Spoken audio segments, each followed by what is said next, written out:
Penyebaran pemahaman mengapa kurikulum perlu berubah.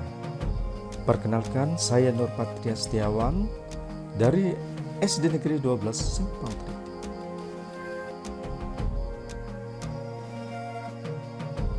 Bapak dan Ibu guru hebat, mengapa kurikulum perlu berubah? Nah, sebelum kita membahas tentang itu, kita harus mengerti dulu apa itu kurikulum. Kurikulum adalah panduan pembelajaran pada satuan pendidikan di mana dapat dimaknai sebagai titik awal sampai titik akhir dari pengalaman belajar peserta didik. Kurikulum itu juga kompleks dan multidimensi. Kurikulum itu dapat diibaratkan GBHN-nya pendidikan. Adapun peran kurikulum sebagai pedoman dan acuan dalam pembelajaran. Fungsi kurikulum adalah memandu dalam proses belajar peserta didik, sehingga peserta didik dapat mencapai tujuan pendidikannya tersebut.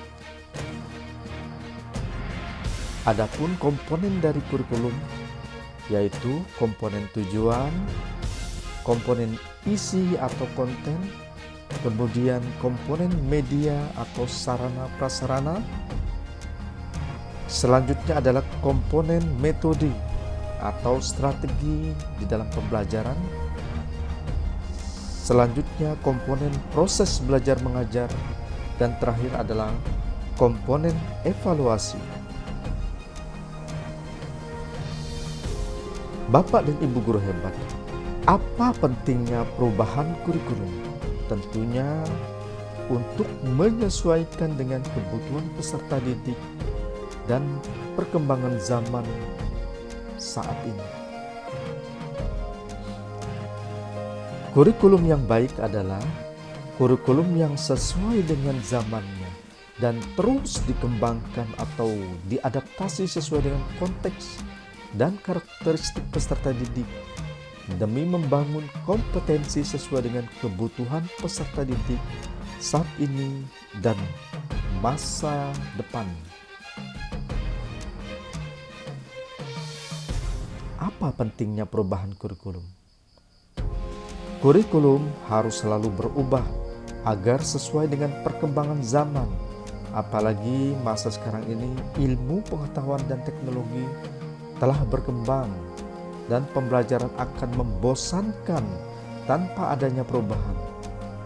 Bukankah tugas kita untuk menyiapkan peserta didik kita agar pembelajaran yang dikembangkan sesuai dengan perkembangan zaman?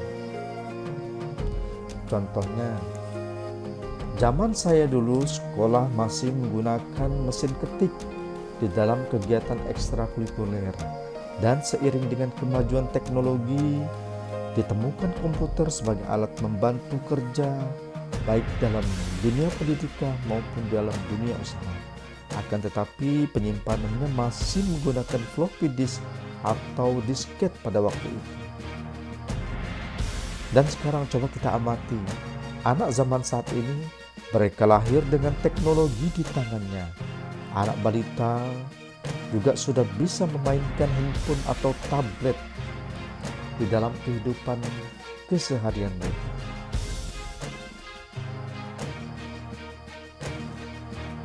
Nah, Bapak dan Ibu guru hebat, kita boleh bertanya kepada anak-anak mengenai cita-cita mereka.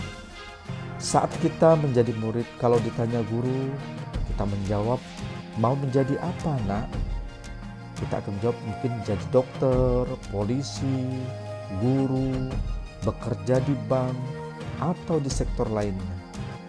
Nah, sekarang coba kita lihat, anak sekarang mempunyai pilihan cita-cita yang tidak kita bayangkan, seperti menjadi ilustrator, penemu aplikasi game, YouTuber, pemain bola profesional, dan lain sebagainya.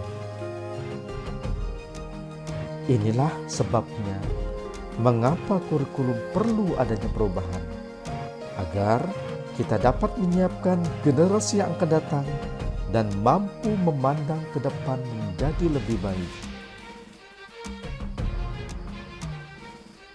Berdasarkan pemikiran Ki Hajar Dewantara, pendidikan adalah menuntun segala kodrat yang ada pada anak sesuai dengan kodrat alam dan zamannya, agar mereka mencapai keselamatan dan kebahagiaan yang setinggi-tingginya, baik sebagai manusia maupun sebagai anggota masyarakat.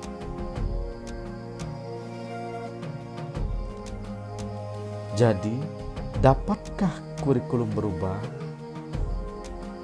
Kurikulum operasional satuan pendidikan tentunya bersifat dinamis, artinya dapat berubah sesuai dengan perubahan dan perkembangan zaman yang tentunya disesuaikan dengan lingkungan alam kita dan kebudayaan kita bangsa Indonesia. Kembali lagi Bapak dan Ibu guru hebat, kurikulum bersifat dinamis dan terus berkembang sesuai dengan kebutuhan peserta didik guna membangun kompetensi yang sesuai dengan masa kini dan masa yang akan datang. Nah, bagaimana mewujudkannya? Tentunya dengan melibatkan seluruh komponen masyarakat, baik orang tua, warga sekolah, pemangku kepentingan, karena kurikulum ini dirancang untuk kepentingan peserta didik. Nah, demikianlah pemaparan dari mengapa kurikulum harus berubah.